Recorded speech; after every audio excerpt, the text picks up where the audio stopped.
Hello everyone, good morning. Welcome to wow Manmanam. நம்மளோட மண்மனம் சேனலில் நம்மளோட டெரஸ் கார்டனில் இன்றைக்கி ஒரு புது ஹார்வெஸ்ட். ஃபஸ்ட்டு நம்ம ஒரு முள்ளங்கி எடுக்க போகிறோம், ரெட் ரேடிஷ்.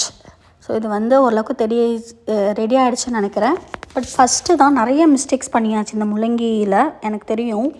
பட் ஃப்யூச்சரில் நம்ம இந்த தப்பெல்லாம் இல்லாமல் பண்ணிக்கலாம். குட்டியூண்டாக இருக்குது, அதுக்கு காரணம் நான் தான் தப்பு பண்ணிட்டேன். ஸோ ஒரு பெரிய க்ரோ பேக்கில் கரெக்டான அளவு மண் போட்டிருந்துருக்கணும். பட் ஓகே, கோயிங் ஃபார்வர்ட் நம்ம இந்த மிஸ்டேக்ஸ் எல்லாம் கரெக்ட் பண்ணிக்கலாம்.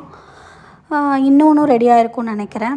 பட் ஃபஸ்ட்டு நம்ம இதில் வச்சு இன்றைக்கி சாம்பார் ட்ரை பண்ணலாம்.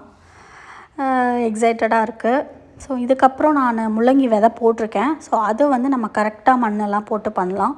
ஓகே, எல்லாருக்குமே சின்ன சின்ன மிஸ்டேக்ஸ் இந்த மாதிரி வர்றது இதுதான், சகஜம்தான். ஸோ பார்த்துக்கலாம், நம்ம மிஸ்டேக்ஸை கரெக்ட் பண்ணிக்கலாம். ஸோ இன்னொன்று இதுவும் ரெடி ஆகிடுச்சுன்னு நினைக்கிறேன். இல்லைனா இது இப்படியே விட்டுட்டா வேஸ்ட் ஆயிரும். அதனால் நம்ம அதை கரெக்டான டைமில் எடுத்துறது கரெக்டு. ஸோ 2 முள்ளங்கி நமக்கு கிடச்சிருக்கு இன்றைக்கி சாம்பாருக்கு. ஸோ ட்ரை பண்ணி பார்த்துட்டு டேஸ்ட் எப்படி இருக்குன்னு பார்க்கலாம். அதுக்கடுத்து இன்றைக்கி முருங்கைக்கீரை பறிக்கணும். வாரத்தில் ஒரு தடவை பின்னாடி கீழே பின்னாடி முருங்கைக்கீரை வச்சுருக்கோம். ஸோ அதை அதையும் போய் பறிக்கணும். முள்ளங்கி முருங்கைக்கீரைலாம் தான் இன்றைக்கி சமையலில்.